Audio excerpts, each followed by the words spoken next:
No, hold on. There we go. Alicia, you should unmute yourself. Thank you, everyone, for coming through. If you already hopped on to the the early bird live that I had just to get everyone on board as to what was happening, then welcome back. Hi, Danny. Hi, Carrie. Hi, Pam. Thank you guys for hopping back in. I'm very, very excited because we're not talking about makeup today. We're talking about things of science, nutrition, and insulin resistance, all things pertaining to. And I am so very excited to have an individual who I have been watching on the internet for a very long time. I don't know if I've seen all of Ben's interviews, but I feel like I have. And ever since I started using Health Code, the connections were being made, and it was surreal to actually have contacted him and speak to him via the internet for real, for real. And we made a interview date happen, and I cannot wait to get him on. But first, a couple of notes about Dr. Ben Bikman. Dr. Ben Bikman earned his PhD in bioenergetics. So we're getting the real, and conducted his postdoctoral fellowship with the Duke National University of Singapore, where he studied metabolic disorder. He is also a research scientist and professor at BYU, teaches undergraduates, which, given the age of shorter attention spans, has positively challenged Ben to be ultra proficient in public speaking because TikTok. You know what that is. And he considers himself to be an insulin resistant scientist. Uh, I'm sure after several more research he has done, coming closer to calling himself what he says a fat cell biologist, a fat scientist. He is the author of Why We Get Sick, currently publishes his research in peer-reviewed journals, and presents in other conventions. He used to. Hopefully we could get him going again internationally when all things are being settled with travel. And Ben is one of the leading voices in revealing the negative impacts of insulin resistance, and dedicates his work and research to better understand the origins of metabolic disorders. So, without further ado, please welcome Ben Bikman. Hooray! Let the clap. Where Yeah, is my slow. clapping sound? Where is my clapping sound? Yeah, we need a laugh track. There you go. Okay, this is actually what I rather play when the really cool guest comes on board, and that's you. So welcome. Thank you for coming and being here. Oh, my pleasure, Alicia. You and I have been able to chat, of course, in real time in the past, and I'm so sorry for the delay. How embarrassing. That is totally my fault. But I'm thrilled. I'm thrilled to be here. I'm glad to be a reason to depart from the norm. A guy like me has no business talking about makeup.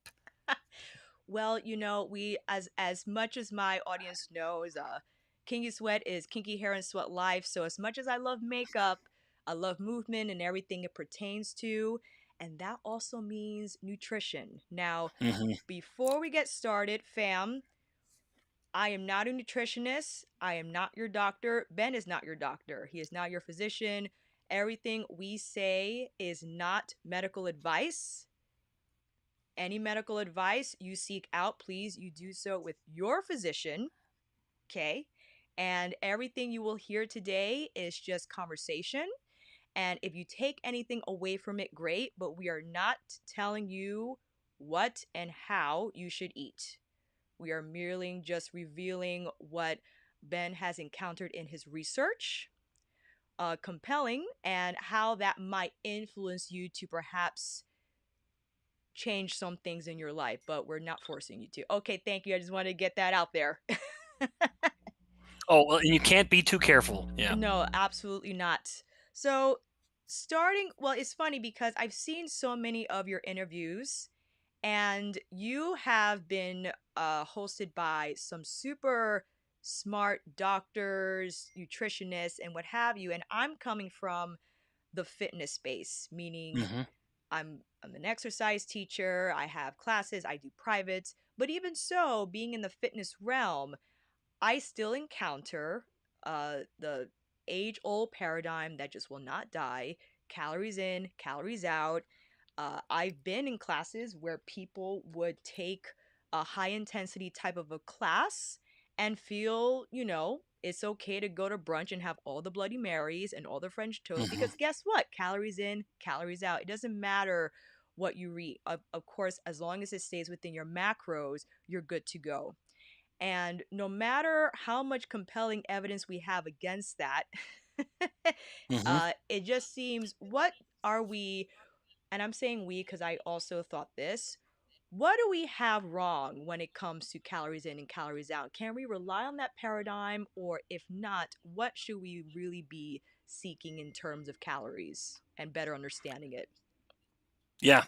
Yeah. So there's no question that our interest in obesity has led us, what I believe, to focus on the less relevant variable. Now, having said that, full disclosure, I'm in no way claiming that calories don't matter, but I am boldly claiming that if your weight loss journey is starting with calorie restriction, you're doomed, because that will simply lead you into a growing pressure of hunger, and hunger always wins. That's why the famous game show The Biggest Loser, it never has a reunion tour, because those people in the short term, yes, starvation works. If you're chronically eating less than you actually want to eat, and what your body's almost demanding that you eat, you're going to lose some weight, but then hunger always wins and they gain it all back. So my view on weight loss in this long journey is that there are two strategies, or there's two legs we're walking with. And the first step should be the low insulin approach. The next step should be the low energy or calorie controlled approach. Now let me define that just for a brief moment. Energy or calories matters, of course, but so too does the hormone insulin. And to really put a fine point on it, you cannot make a fat cell shrink unless insulin has come down. It is to like roughly fasting conditions, fasting levels. It is impossible for that to happen. And so naturally, that lends some credibility to the idea that not all calories are created equal. The calories from fat, because they don't impact insulin, they don't result in an insulin spike, are not going to do the same thing at your fat cells, ironically, as calories from carbohydrates and glucose, which will impact insulin. And that has effects that go even beyond the fat cell. When insulin is high, metabolic rate slows. When insulin is low, metabolic rate accelerates. So accounting for insulin not only allows us to understand the nature, the growth, and shrinking of a fat cell, but it also plays into calories. Because if insulin is low, your metabolic rate is higher, and now your calories out is just going to be higher without you having to do anything. It's higher just by having the insulin low. Everything you're doing at a higher metabolic rate. It's like the metabolic engine is idling at a higher RPM. So that's my view, that the first step on the weight loss journey should be lower your insulin. That will get a person to a lower body weight, a new lower level. If they get to a point and they've plateaued and they want to go a little further, now you take the next step, which is going to be scrutinizing your calories. And the easiest way to do that is just a fasting approach, where the person is now structuring in some intermittent fasting. I am never an advocate of counting calories. That takes all of the enjoyment out of eating, and it's impossible. It is impossible to perfectly accurately account for all the calories that are coming in. You cannot do it. We don't know what our body's going to absorb and digest, and you cannot account for all the calories going out. Exercise alone is a very small component to that. Not that it's not important, it is, but exercise should not be the basis of a weight loss strategy, because you're doing so under the auspices of more calories out. All that does is make you hungry. And in fact, maybe I'll finish it with this final thought, because I've been talking too much. Imagine if I invited everyone over to my house for a buffet and I told them, I'm going to have the world's best chefs. And it's a buffet. It's eat as much as you want. It's the best food you'll ever eat. What would a person do to make sure they came to my home as hungry as possible? Always, if you take a moment to think about it, you would eat less, you would exercise more. You can see the problem. Those are the two pieces of advice you would give yourself to make sure you came to my party as hungry as possible. They're also the two foundational pieces of advice people have been given to lose weight. Well, you can see the problem with it. So if you start your weight loss journey on a low calorie uh, paradigm, all that's going to do is make you as hungry as possible, and hunger always wins. And is so just so we understand, we're not saying you shouldn't be hungry because hunger is natural. What has happened is the food industry with its high calorically nutritionally deficient food has made us hungrier more often than not. And Mm-hmm. it's not well, evolutionarily so, not aligned with how many times we are getting hungry a day. And I could attest to that because I would have moments during my day where I needed to eat something or else I felt like I was just going to collapse. Mm-hmm. And because of the food I was eating, that's why I was feeling that way. And as Ben had illustrated, depending on the types of foods will determine how hungry you will feel after consuming them. That's why it's not as simple as, oh, I'll just eat a cookie for dinner. You could, but the Mm-hmm. metabolic response is going to be vastly different if you had like a piece of salmon Yep. Oh, or even a absolutely. potato. Hmm. In fact, that's another unaccounted for aspect of insulin. When insulin goes up, it wants to push nutrients out of the blood and into tissues to be stored. The brain can't store energy. Everything it needs, it has to get on demand. And so there's two manuscripts I'll just highlight very briefly. One showed that when humans were eating a meal that spiked their insulin, which is a high carbohydrate, low fat meal, they had lower available energy for the 3 hours following that meal. So their glucose was lower in their blood, their ketones were lower, and their fats were lower in the blood. And in contrast to the group that ate the low carbohydrate meal, they had higher available energy. And that is probably why we see that when people eat a high carbohydrate breakfast, they're hungry much sooner than people eat the exact same number of calories on a low carbohydrate breakfast. Which is what I used to do. Okay, confession hour. I used to have a cherry chocolate scone every morning with a cappuccino. And I would think it was fine because I'm a fitness professional. I'm Yeah. walking to and fro. I had zero understanding of that. And to go now into, well, let me show, this Mm. is this is the book Ben wrote. And the reason why we dove into insulin resistance so quickly is because I think there's still very little understanding at how much it can impact or is the root cause of chronic disease. And I get it, it's not just about fat loss because people are like, I want to lose weight, I want to lose weight. It's like, why do you want to do so? Is it because you're not sleeping well? Is it because you have hypertension? Is it because of PCOS? There's so many other ailments that are tied to insulin resistance that I think we're overlooking why you have these chronic diseases in the first place, which is I agree 100%. I couldn't have said it better myself. Let your body weight changes come along with overall improvements in health. And all of that is going to happen as someone changes their nutritional strategy to just lower their insulin. I'm not even saying lower your calories, lower your insulin. And then, yes, we already talked about how insulin is going to affect fat cells and metabolic rate, but you've touched on just these obvious and super relevant examples. Insulin will impact Alzheimer's disease risk, heart disease, blood pressure, you said, infertility in men and women, fatty liver disease. There's so much to be said for changing your food in order to keep your insulin down. And the weight loss, and I know this is easier said than done. I'm a lean guy. I appreciate someone who's overweight would look at me and say, Ben, you're lean. You don't get it. And I might not. I totally acknowledge that. But don't, don't let your journey be focused on weight loss. Don't let weight loss be the end.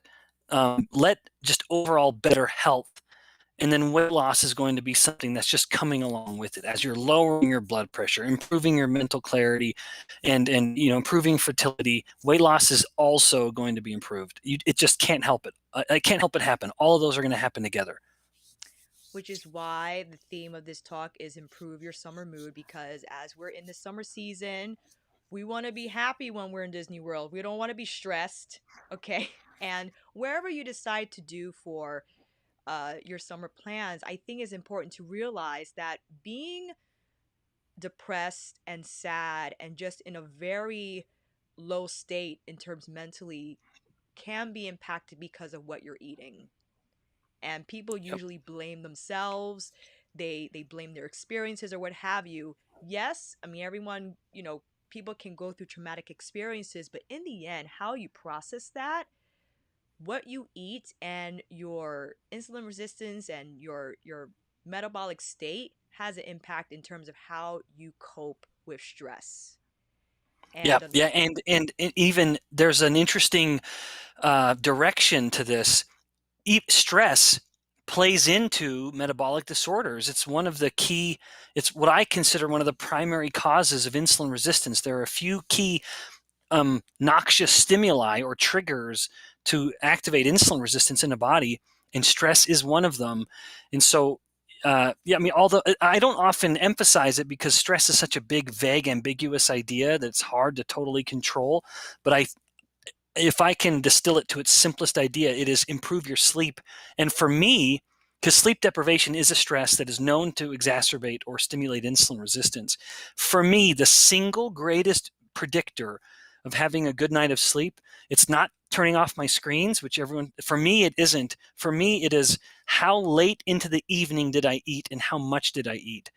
I have found that if I can go to bed on a relatively empty stomach, even eaten within a 3 hour period before before going to bed, maybe even 4 hours, I will sleep so much better than otherwise. so have I. I actually have the latest I have eaten maybe is 7 p.m. And some days Mm-hmm. way earlier. Like today is gonna be like maybe a 6 p.m. type of a dinner time, and it's fine. But I also found that, and I don't have. I used to snack before bed. Again, Mm-hmm. it's fine. Same. Cheese and grapes. What harm can that do? But apparently, it does have an impact, and everyone's different in terms of how high your insulin will spike. And I think it's important to realize that insulin spike is different from glycemic index, which a lot of people rely on. And I think it's misleading in terms of the actual impact food can have. Yep, yep, well said. Yeah, so there's a lot you've highlighted there. So with the eating late, there's something very disruptive about digesting food while you're trying to sleep. It makes your body temperature higher, and so too does the high glucose that might come from the snacks you're eating. High glucose alone stimulates an increase in body temperature, which is not conducive to a good night of sleep, let alone just the digestion and the busyness of your intestines when you're trying to calm down. That is not conducive. And then the high insulin, that itself, of course, continues. If that's elevated into the night, it just prolongs your state of something I haven't really talked about yet. Is the two main fuels of the body. At any moment, you're burning blood sugar or burning fat, and the longer insulin stays high, the more your body is stuck in sugar burning mode. Well, that's not going to be conducive to fat burning because you can only start really touching your fat reserves to burn once insulin has come down. So, and that's part of the magic of nighttime. It is this forced period of fasting because you're not eating while you're sleeping. And that's a wonderful thing in many reasons, for many reasons, one of which is it allows your insulin to come down over the night. So by the time you wake up, insulin has been down for a few hours, and now you're getting into a higher state of fat burning, maybe even burning enough fat to make these little things called ketones, which themselves are beneficial. But imagine the tragedy, Alicia, like you mentioned, your breakfast was a strawberry chocolate scone with a sugary latte. And that's, of course, very, very common. We've turned breakfast into almost a dessert, and now we have finally overnight cleared out the glucose. We have low insulin. We're getting into some fat burning, and then we immediately turn it off by eating a sugary, starchy breakfast.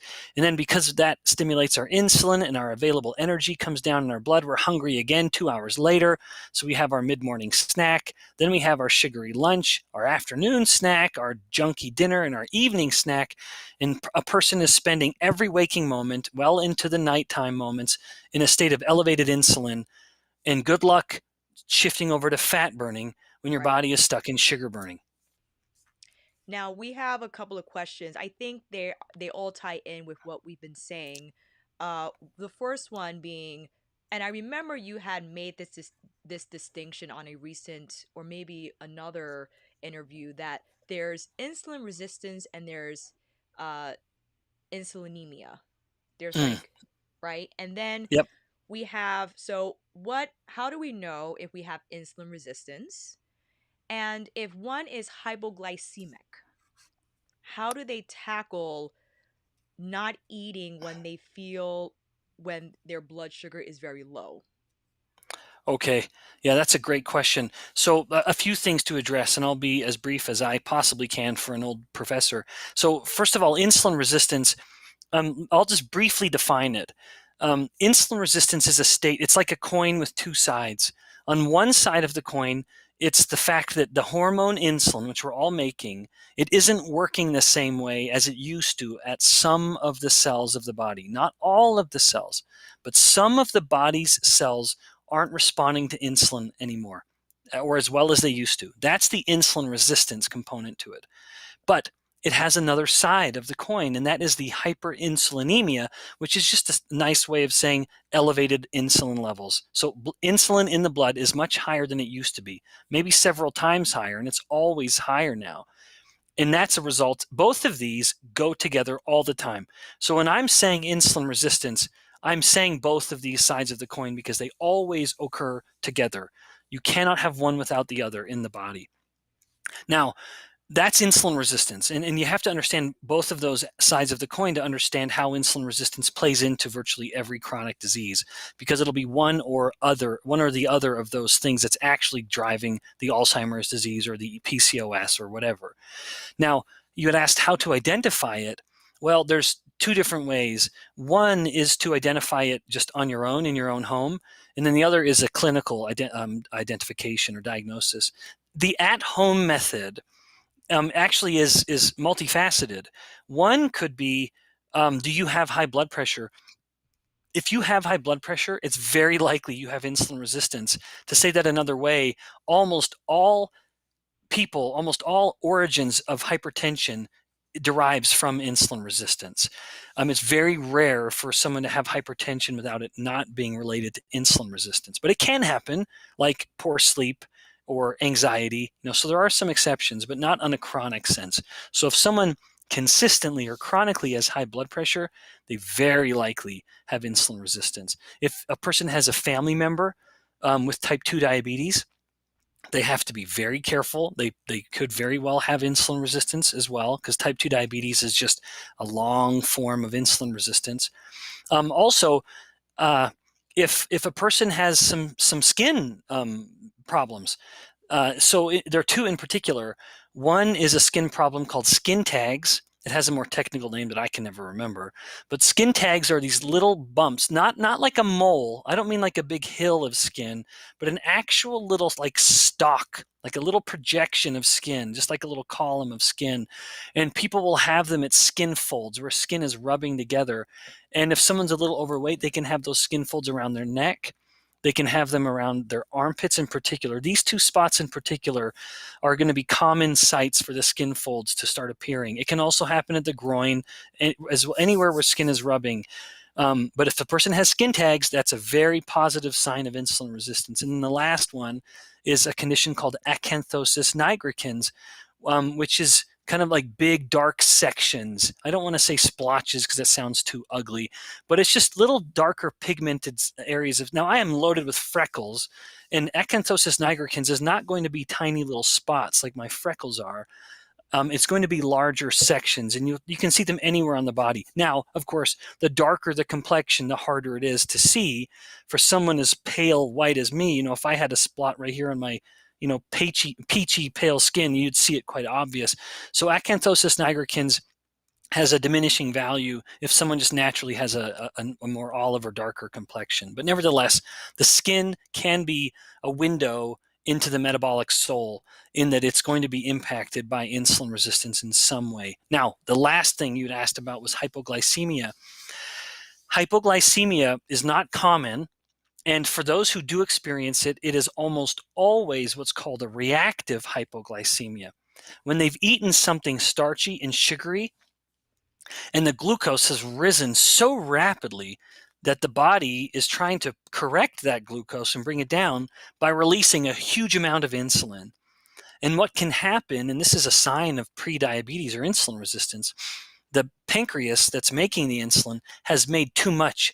It has had like an explosive fit of insulin and just dumped this big load of insulin into the blood. Yes, it corrected the glucose, but in turn it pushed it lower than it was before. It pushed it too low. And that is a reactive hypoglycemia where a person will feel miserable. They will feel like sweaty palmed, tense, yet heavy-headed, like what's sometimes called a tense tiredness. And sure enough, their glucose could drop to in the 40s or so, and that will feel very uncomfortable. And they will feel very hungry often because the brain is thinking, wait a minute, energy's gone down in the blood. We need to correct this. It's time to eat something. So most often, if someone has hypoglycemia, it's a rebound because they ate something very starchy or sugary. Got it. And that's definitely, for me, I know everyone's different, but I found ever since I started prioritizing protein and having that first, I no longer experience these drastic drops in energy where my brain is forcing me to eat something. Yep. And I think it's important, and everyone's nutrition spectrum is different. So wherever you live on it, whether it's vegan, keto, low carb, although tougher for vegan because the protein sources are limited and the caloric presentation of carb is a lot higher a lot of the time in terms of the ratio. Yep. You can still make it happen, but it'll be tougher. You can still make it happen though. But this is a question from Hey Hooded Lid. We have that she has a glucose blood tester and strips a few months ago and monitored before and after meals for a few weeks. So the question is, what am I looking for back to base in 2 hours? Yeah, that's a really good question. Yeah, so that's part of the. I should have mentioned that. So that I'm really glad for that insight. After you've eaten, well, it's kind of tricky because if once you start mixing your macronutrients, that'll change how you're digesting and absorbing glucose. But let's just say we did the simplest version of this. If someone ate like 2 pieces of bread, whatever would be 75 grams of bread, maybe it's 2 slices. I don't exactly know. Maybe it's 3. Whatever. You want to get to around 75 grams of like an easily digestible carbohydrate, and bread is one of the obvious ones. You would want your glucose to be under 100 at 3 hours later. So you eat that in a kind of fasted state, your glucose will really go up, and then it starts to come down. You want to be under 100 at hour 3.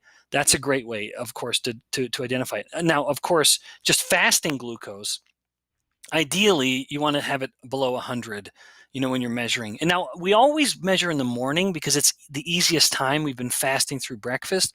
The problem is in the morning, we experience something called the dawn phenomenon, where our body, even if we're totally fasting, our body is naturally increasing the glucose just to kind of give a little more energy into the blood for the brain and the muscles as we're waking up. We're going to start moving after having been sedentary for several hours.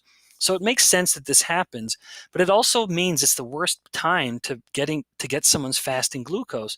So I encourage people to try to, as late as possible into the day, so maybe try to keep that fast going into the late morning, closer to noon or so, where that dawn phenomenon has come up and it's worked its way back to normal. Now check it. And that's part of the value with continuous glucose monitors, like what I am wearing now, that I get through a company called Levels. It gives you the full 24-hour view. You can know at any moment where you are at and where you've been, and so it helps. But they're expensive, and not everyone can get them. A glucometer that you can buy at a pharmacy is really easy. So be looking at your fasting glucose. If it's below 100 in the later morning, that's a very good sign. And if you eat a load of bread and then your glucose is below 100 at 3 hours after it's come up and down, that's another very good sign that you're doing okay. And also, and this is, I think this is something we love, not we as in you and I and everyone necessarily in the audience, but Americans, we get really hardcore about certain diet protocols.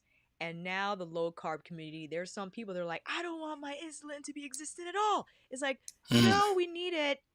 We need it. It's there to manage our glucose levels so that our the energy is appropriately partitioned.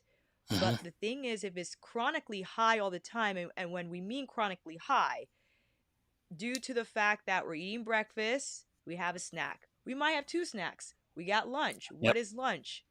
Could be pasta and a side of bread and a soda. Mhm. That's just lunch. And then maybe you have another snack and you have dinner. Maybe it's the same thing.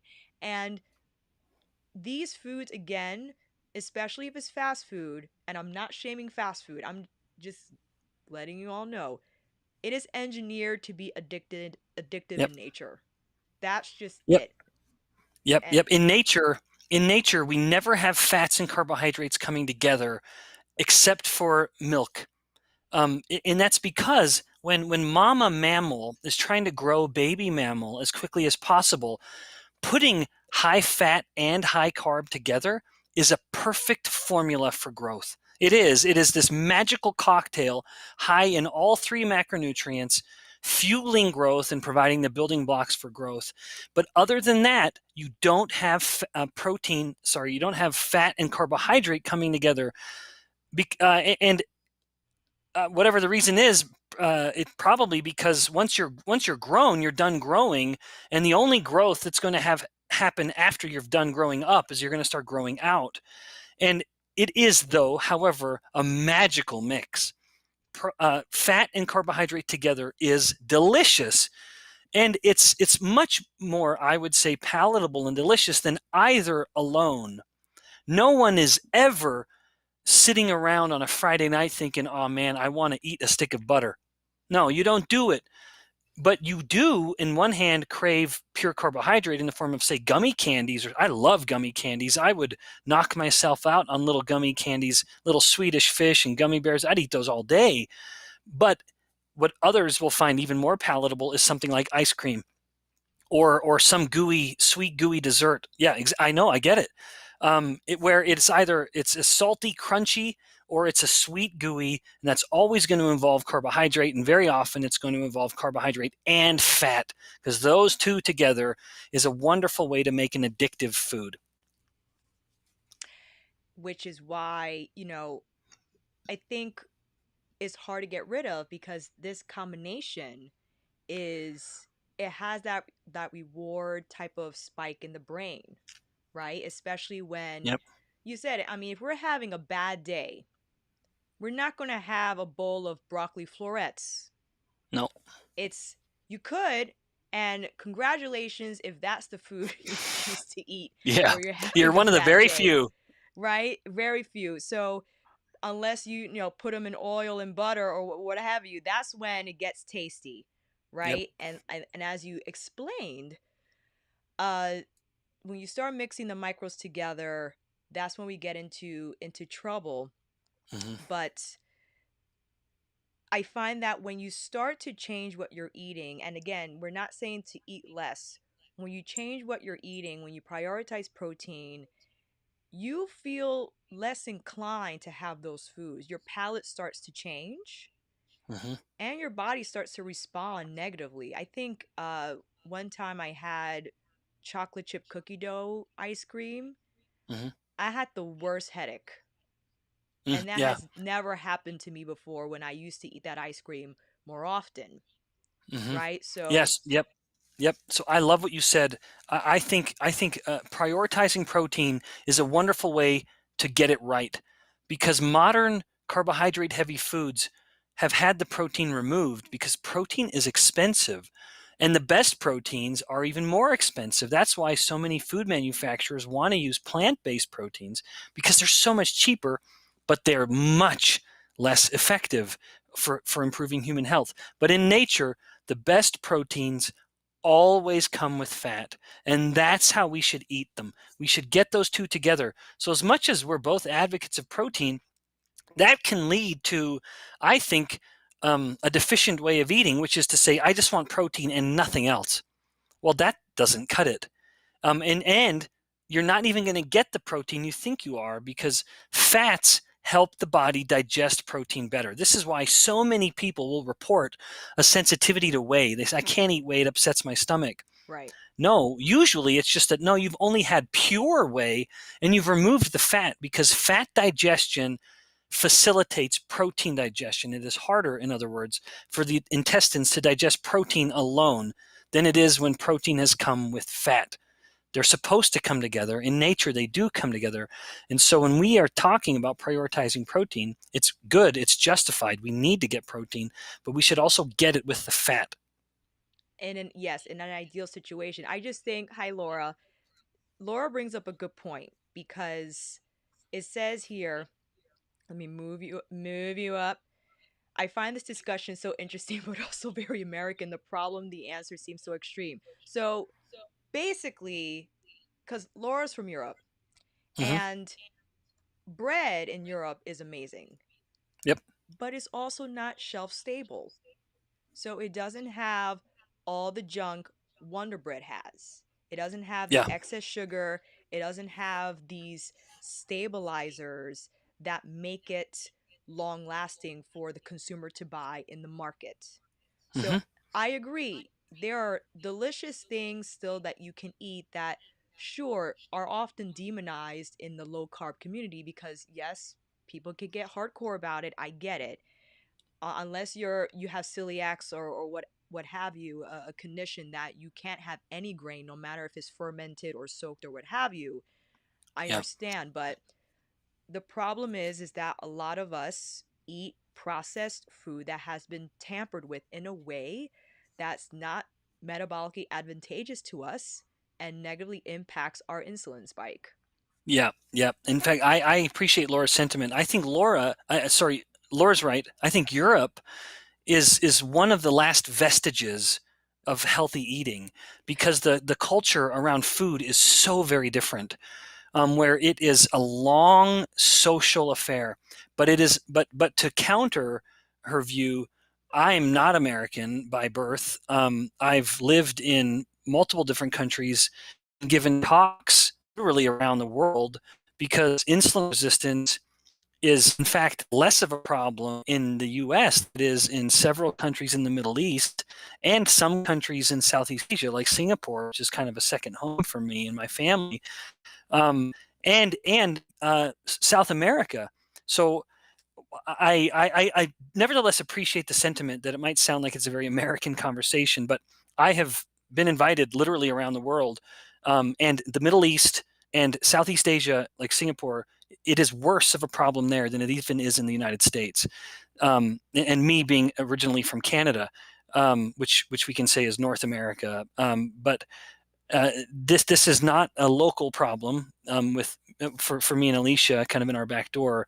It truly is a global problem. But having said that, Europe is doing better than probably every other country. And I think it's because the nature, the culture around food is just so very different, where it's not, food isn't, now I don't mean to speak as if I understand what a European is thinking. So everyone forgive me. But there's a culture of, we're going out and we're eating at a cafe and it is real food. Whereas so many countries, the United States and Southeast Asia especially, food is eaten as almost an inconvenience. So it is, how can I get this done with as quickly as possible and get back on to what I really needed to be doing? And in the Middle East, I don't think it's that. I think the culture around food is a better culture. Like when I've given talks in Oman and in Dubai, in the United Arab Emirates and in Abu Dhabi, there's a very nice culture around food, but it is incredibly heavy with grain and sugar. And that might be a result of the abstinence of alcohol, which I think on one hand is a very good thing, but some people do is they just trade their vices. Yes, we don't smoke and we don't drink, but now we eat a lot of sugar and drink an incredible amount of soda. And that is, I think, what's really playing into the problem in the Middle East. So yeah, there's a lot of global variables and cultural variables that play into this, but it is not just an American problem. Which is, isn't it very interesting how each region kind of has their issue, like with what they love to eat the most, is very Hmm. telling. And but no matter what, I think when people, for instance, if they travel and they go to France and they have bread and they're like, wow, my stomach is fine. Sure, because it's made with yeast, flour, and water, and Yep, yeah, nothing and else. different grains. I know Right. that different strains of grain. I've heard. I don't know if this is true. That in the U.S. we have our grains from what's called a winter dwarf wheat or something, which has the highest gluten and the highest starch content. And from what I understand, the predominant wheats used in Europe for bread, especially, do in fact have a much lower gluten and starch content. Those two usually go together. And so yeah, even the very nature of the food stuff might be different enough, might be substantially different, not to mention the overall culture in food, which is in Europe, which tends to be a focus on more genuine, prepared, fresh foods rather than, some just packaged junk. Right, which now I'm so happy to say I crave fun stuff, but Doritos, Yeah. it's like Yeah. I rather waste my fun calorie threshold on something truly Yeah. enjoyable than Pringles, right? Well, like ice cream, frankly. Okay. That's what I prefer. If I'm going to really indulge in something that I know is not going to spike my insulin and be a huge calorie load, I will do it infrequently, and Yes. when I do it, I want it to count because I'm not going to do it again for a while. Right, exactly. Super indulgent, but this is what happens when we have ice cream, twice a day.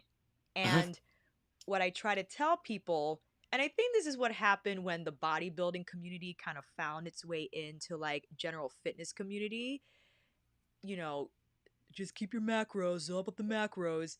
Yeah. For people who have so much muscle on their frame, they, not to say that they're not susceptible to be insulin resistant either, Hmm. right? But they just burn more at rest.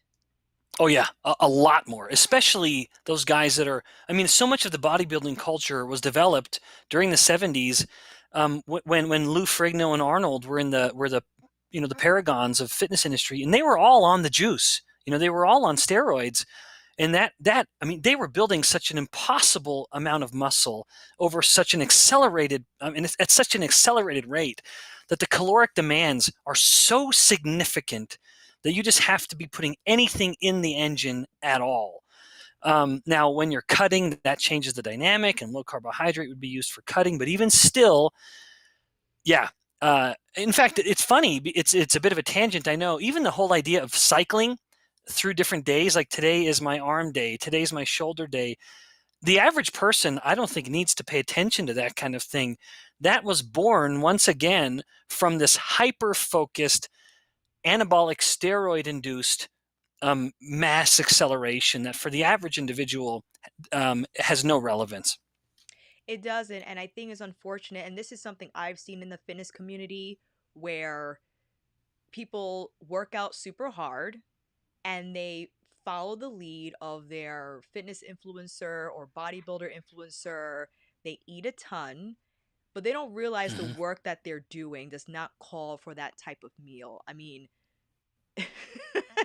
like just That's because right. you're running sprints doesn't mean you're in the NFL. Okay, everyone? Like Yep. you have to make sure that your nutritional needs align with what your activities are.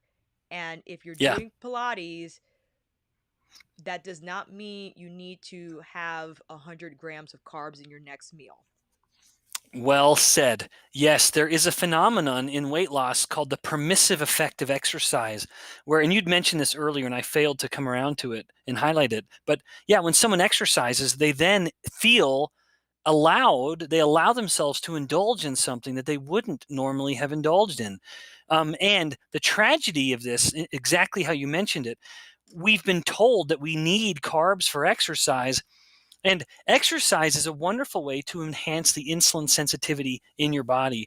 But if you finish your exercise session with a load of carbs, like a smoothie or granola bars or whatever, you are undoing the insulin sensitizing effect of that exercise session. That's based on a human study where when you exercise, enhanced insulin sensitivity. If you finish the exercise by eating a bunch of carbs, you won't do the insulin sensitizing effect of the exercise. And that, I think also that's something I struggle with, which was another question in here. Like, then when's the best time to exercise? You have to experiment. I know when I started eating less between my meals, it was really hard for me to strength train because I was still insulin resistant and my body was still calling me or forcing me to eat because I felt weak because I was not accessing those my fat stores for fuel. That's right. Yep. So the best time to exercise, I love it. I think it's the best time to exercise is the time that works for you. If now technically speaking, people are stronger in the afternoon than they are in the morning. Strength is actually increased as body temperature is a little higher in the afternoon than it is in the morning. Now, I would say that, and if someone has the liberty of dictating when they're going to exercise, well, then I would say afternoon's probably going to be better. I don't, it doesn't work for me. If I try to plan my workouts in the afternoon, something always gets in the way. And so the best time to work out is the time you can work out. And for me, mornings are just much more likely to work out for my workout, and I'm not going to be interrupted. And so I can be much more consistent with my workout time in the morning. Even though I know, yeah, I can do a few more pull-ups or pistol squats in the afternoon than I can in the morning, it's not worth it. I just need to get it in when I can, and morning is almost always a better time than afternoon. And again, you have to play with those times. It has to align with your lifestyle. So if you read a blog post that says you need to work out in the morning, but the mornings are just not available to you, you got to find a different time of day, and don't feel bad about not doing what said influencer suggests that you do. And this is a great point Savvy made. My ex was a bodybuilder and insisted I eat how he ate. Yeah, because we're not grinding in the gym like they are. What they do is amazing. Okay, they're truly dedicated. The one takeaway, however, is the protein prioritization that I think works across the board with Mm-hmm. many styles of eating. I agree wholeheartedly. Yeah, yeah. But it's also, boy, I'm glad she's saying that's his ex. Just the supreme smugness of a big, busy bodybuilding man insisting that his girlfriend or significant female other eat the same way. To hell with that. No, I mean, there might be some principles that apply, like what you said. I mean, I would say always there's benefit in controlling carbohydrates, prioritizing protein, and not fearing fat. That I think can be consistent across pretty much every metric. Maybe extreme exercise is an exception. We're at a very high demand for that acute period of time. You need some glucose, and thank heavens the body makes plenty of glucose. But nevertheless, there might be times to manipulate that or alter it. But yeah, I mean, yeah, good for you. For however that relationship ended, if he was insisting you eat the way he was eating, to hell with him. Is your egg white, Savvy? Yeah, yeah, exactly. Yeah. Well, this is a great question, and this is from Laura. That Laura's partner has type 1 diabetes and is naturally quite athletic, but still worried. How can Laura support his fitness diet while being the best? Laura's the cook. Yeah. Yeah. What a great question. So I would say, Laura, have him check a book called The Diabetes Solution. I think that's what it's called, by Dr. Richard Bernstein. He is a I'm looking up at my bookshelf. That's why I'm doing this. He's a type 1 diabetic. Oh, I let someone else borrow my book who their kid just was diagnosed with type 1, so it's not on my shelf. It's called The Diabetes Solution by Dr. Richard Bernstein. He's a type 1 diabetic. And essentially, he highlights what we're talking about now, which is that in type 1 diabetes, there's a myth, which is eat any carbs you want, just cover it with insulin. Nope. All that's going to do is make sure that the diabetic is just on this never-ending roller coaster of highs and lows when it comes to glucose levels. That's a wonderful way to just feel miserable all the time. The moment you start controlling the carbs and especially prioritizing protein, and I would say allowing the fat to come with that, then what was once this roller coaster is just just a boring drive through the park, because you just don't get those highs and lows, and insulin use just plummets dramatically. Now, all the more reason to exercise, because when a type 1 diabetic is exercising, now you can control glucose without needing to pump in insulin and worry about it. Exercise is a wonderful kind of leveling when it comes to glucose. And which is why, and I think this is something you said on Dr. Peter Ballerstedt's podcast, because you're now part of the Ruminati. Yeah. Congratulations. That type 2 diabetes, we were just talking about type 1, but type 2 diabetes can be reversed. But you made a compelling point. It cannot be reversed medically because they want to keep them on insulin, and they keep recommending the food pyramid, which Mm-hmm. heavily prioritizes grains. Mm-hmm. So they're always on this constant roller coaster. So anyone in this chat who is type 2 diabetic, it can be reversed. Yep. But you have to consult with your physician. Yeah, of course. Yeah, so type 1 diabetes, like Laura's boyfriend, that is incurable. The only that a person can never cure that disease. The best they can do is change their lifestyle so that they need to give themselves much less insulin. It will be less insulin injection, which is a benefit in and of itself, and much more consistent normal glucose levels. Now, type 2 diabetes is a disease of diet. And so if someone tries to solve type 2 diabetes with a drug, it will never solve the problem. It will only ever be treating symptoms of the problem. The way to solve a diet problem is with diet. So the food we eat is either the culprit or the cure. And we need to, and if a type 2 diabetic can change the way he or she is eating, they can remove the diabetes 100%. It can be totally cured or totally reversed, however we want to say it. Yes, they may still be at a higher risk of getting it again later. That might be why some people don't want to use the word cured, but it will be 100% reversed, and it can be done without medications. But again, Alicia and I are not your doctor. I'm not telling you to drop your meds, but you do, if you change your diet, you'll want to be in touch with your physician, because you'll probably need to start changing your meds pretty quickly. Now I'm going to pull up this comment. I think it's an important point to uncover. So Melissa, let us know, when you were eating meat, were you eating it with processed foods? Because you could also argue that on the other side of the spectrum, because there are carnivores that also lower their A1C Oh, yeah, dramatically. Yeah. dramatically, right? People on the keto low carb way of life. So yes, when you go plant based, but when you also cut out those processed foods, a lot of processed meats, not having grass fed, grass finished beef, pasture raised chicken, ruminants that have been humanely raised, and ethically raised, have a drastic impact, positive impact on your health versus fast food meat. And Yeah. also, Yeah. probably what you're Googling is a lot of epidemiological studies, and to also make sure the studies that you're reading, to know who are they being funded by, because the plant-based spectrum of things, they have a lot of money Yep. and they fund a lot of things. They push their narrative. So I'm Yeah. happy to know that you reversed your A1C, but also know that you can also argue that on the other side of the spectrum, opposite to plant-based, people have drastically improved their health by prioritizing animal protein.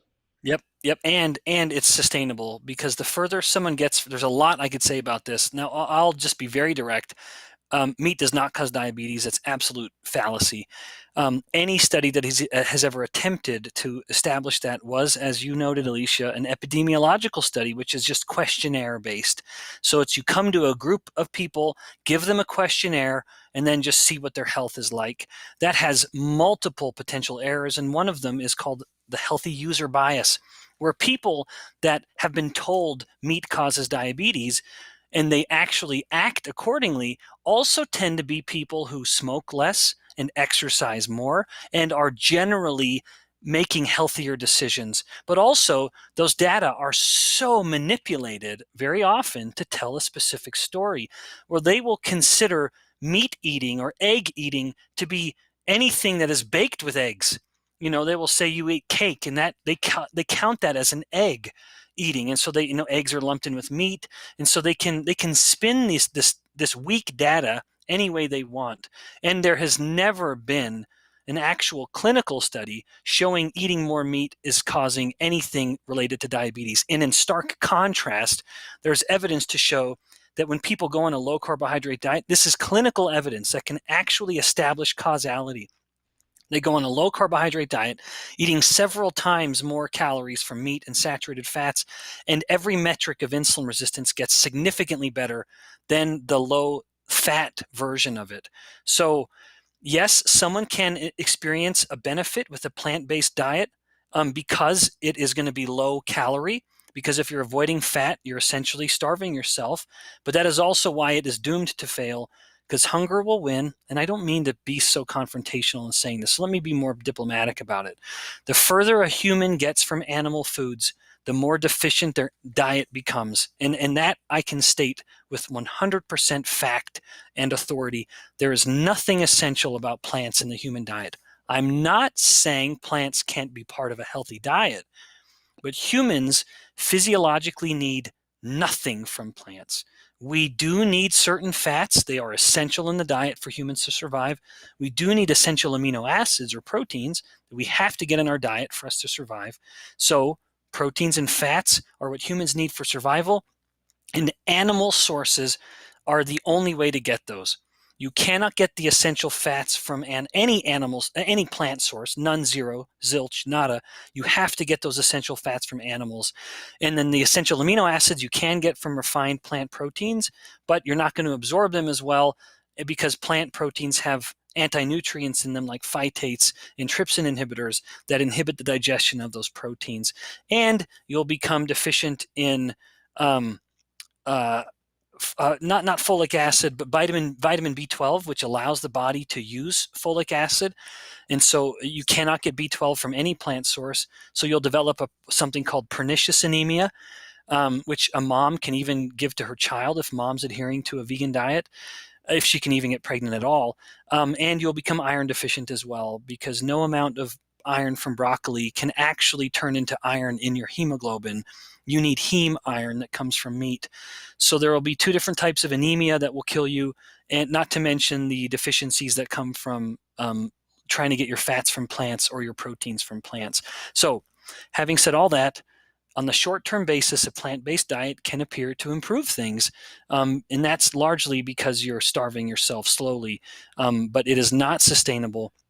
Humans, we are literally built to eat meat and animal foods, and I appreciate the ethical and moral dilemma that might come with that, but it is denying our very nature to deny that fact. And so when we eat animal foods, we should express gratitude for those foods, not an apology. We're not trying to apologize for our very nature. And I think this is also, hey Amanda, this is a distinction I think that needs to be made. Vegetarian is different from vegan. That's true. And so yes, you can be vegetarian and have it be more sustainable than a Yep. completely plant-based lifestyle. Yes, you can. So there are nuances there. So Yep. definitely not saying that you cannot be healthy on a vegetarian diet. That's Because, right. I'm you not know, saying that. right. And there is someone on my video that I also mentioned, because I was talking about this as well, that they were vegan for 25 years. Amazing, right? I don't know what their vitals are. Who cares? But they're feeling good and that works for them. But for the majority of people, and it seems that more and more who go on a plant based diet found that their chronic disease gets worse. Does that Hmm. happen all the time? No, it doesn't. But you just have to try what works for you. The narrative that we have to have vegetables, I think, is flawed, Yep. especially if you have autoimmune disease, which there is evidence to show that certain plants can trigger those conditions. And if your body can't handle them, it's okay to omit them. Yep, yep, that's right. And I do know, Alicia, I hate the idea of us, of my rhetoric excluding a certain number of people in the chat. As extreme as I tend to be in my language, because I just really want to only say what I know for fact, and that is that the further we get from animal foods, there are actual genuine diseases that pop up. Nothing I have said is made up. Nothing I have said is my opinion.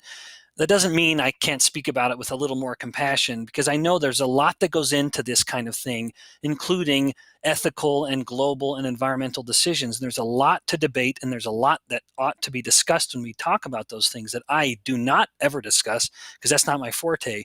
My forte is human health. And so with all the compassion I possibly can muster, which maybe isn't a lot because I'm a cantankerous old bugger, it's that we are literally we have a literal demand for some animal-based foods, and the degree to which and how someone incorporates those, of course, is up to the individual. And that's all we can do. So again, don't feel like you have to stop eating salad. If you love your Yep. oatmeal, if you love your salad, we're just saying maybe reevaluate the foods that you're eating if you are undergoing chronic disease conditions, like if you're pre-diabetic, if you're insulin resistant, or mainly just insulin resistant, because as we covered, that is the root cause for a lot of chronic disease.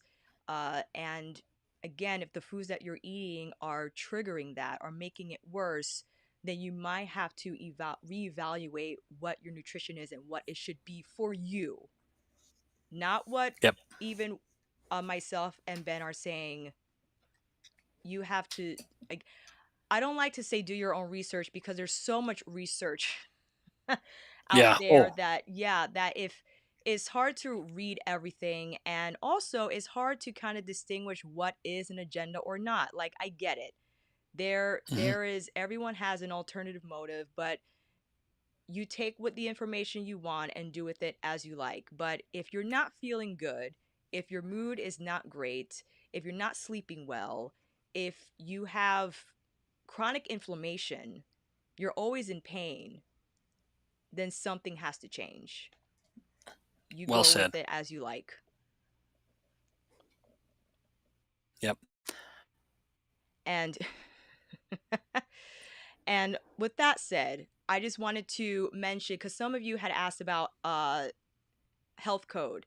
Now, no matter what, even if you don't have health code is not going to magically improve or reduce your insulin resistance. Let me just say it that way. And yes, Ben is a co-creator of that, but we're not presenting that as a way to completely reverse your insulin resistance or something for you to have. Uh, I've mentioned it on my Instagram and on my YouTube. I have my link, which is affiliated. You do not have to use it. If you need to message me and ask me more about it, by all means. I will also have the site linked down below.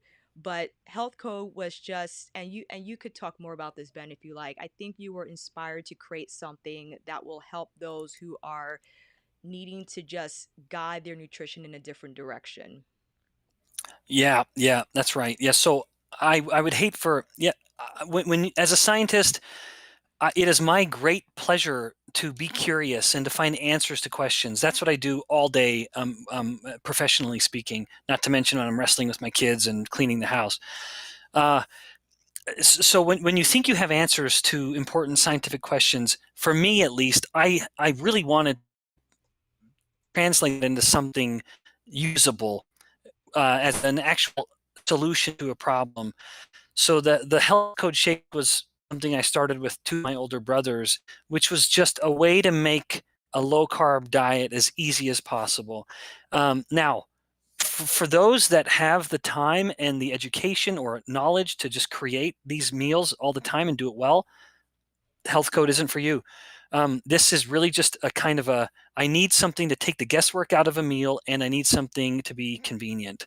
And so it was just based on those pillars I mentioned earlier: control carbohydrates, prioritize protein, don't fear fat. So we have the best proteins, which unapologetically are always animal. Um, always, there truly is no denying that. Not that plant protein can't be a benefit, but it is always less bioavailable than any animal, literally any animal protein. And then we used primarily fruit fats. And the fatty fruits I'm a big fan of, which is coconuts, olives, avocados. But that's really the basis of this shake. It's very low in carbohydrate because we don't need it, and it spikes insulin, and it's built on high fat and high protein. And this is a meal replacement, but it's also something could be used in place of traditional protein shake, because traditional protein shakes only have the protein, which Alicia and we've already talked about how protein alone is not as digestible as protein with fat.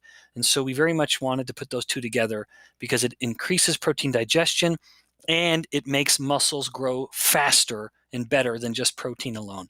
There's something anabolic about the fat, so we should keep it with the protein. And so, again, this is something that I think is a great tool for you to implement into your own nutrition. Again, not saying that you have to drink it, but if you love shakes, because I like smoothies, but I stopped Mm-hmm. drinking them because they didn't serve me nutritionally, and they definitely wasn't not positively impacting my insulin.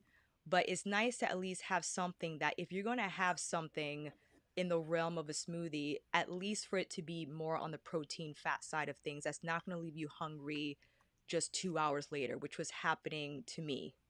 Yep, same. It's exactly the same. Which also, because we're almost at the end, and I wanted to make sure that I go through everyone's, because we've been on for an hour. We've been on for an hour. I don't want to keep Ben on forever. Well, and at 1 hour, I've essentially exhausted all of my credibility and clever expressions, so I've run out of material. Well, I think everyone really appreciates you being here and just sharing your perspective. I love talking about this. I know it can be a contentious issue. People get very emotional about it, Yeah, but the science is the same. The science yeah, is that's the right. same, no matter Yep. what. And I get that there is science that goes against other science. You could look. I mean, people would say, for instance, because you had mentioned this in another podcast, that Catawbans ate a lot of potatoes. Hmm. They also eat fish and pork. Yep. The Mediterranean diet, they eat meat too. They don't Hmm. just eat olive oil and leaves. And Well said. and in that study, that Mediterranean, I think it was done by Ansel Keys. That's right. He went when they were celebrating Lent. And Exactly. what did they give up? They gave up meat. Yep. And that's what he Because meat used. is such a yummy carnal desire. Yep. So if you look at that study, then you're like, oh, well, that makes sense that the positive uh, impact of what they were eating at the time could look like, oh, we all have to eat similarly, the blue zone thing, Yep. right? With the blue Which is zone all a thing. myth. Yep. In fact, the whole blue zone paradigm is based on essentially bad record keeping. It's such an interesting situation where every so-called blue zone across the world, um, it happens in incredibly poor areas. And so you have this weird paradox of the longest lived people in very economically poor areas. And so rather than the diet explaining how long lived these people are, it's that in fact the birth records are so terribly kept that you don't actually know how old they are. And in some instances, there's been a documented perverse incentive for people to pretend they're older than they are to start getting government benefits sooner in their lives. So the whole blue zone idea is crashing down and burning in flames, because it was based on very bad data. Very bad indeed. And the fact that Keys omitted like 17 countries, was it? Yep, yep, that's right. Yeah, he only Seven. picked the data he wanted. I mean, if you could do the same, but Yeah, yeah, it's a un- wonderfully unscientific way to tell the story you want to tell. unfortunately, that decision impacted what has been a devastating change to our nutrition here in the States. Yep. and Yep. And probably then it around the spread world. around the world. Yep. Right. We started Amazing. it. So with that said, I just wanted to thank everyone, even if you didn't agree with what we were saying, just the fact that you carved out time to participate in this conversation, because I never want anyone to feel that we're making them think a certain way. I think it's important to have these conversations. Unfortunately, though, people get emotional, and I get it. Uh, I think we still need to talk about it. And Hmm. I love that. Thank you so much, Ben, for coming on here. I have admired your work and just you for a very long time. And we got to spread the message. We have Oh, to yeah. stop, we have to stop this message of eating less, moving more, calories in, calories out, and really empower people to know their food and to love their food and not to be a slave to their food. Yep. Well said. I couldn't say it any better myself. I've loved it. This was a great opportunity to chat. Thank you so much for coming on. And friends, I will see you on the flip. If you ever wanted any questions to be answered, you could reach out to me. My email's on my Instagram. I will also have Ben's info in the description box. Not only the link to his book, we also have the link to Health Code, again, affiliated. You don't have to use the link, just know that it's affiliated. Also, you co created a coaching site, Insulin IQ. Yep, that's right. Yeah, and that's just an online coaching platform for people who want to try low carb diets for their diabetes and weight loss and hypertension and more.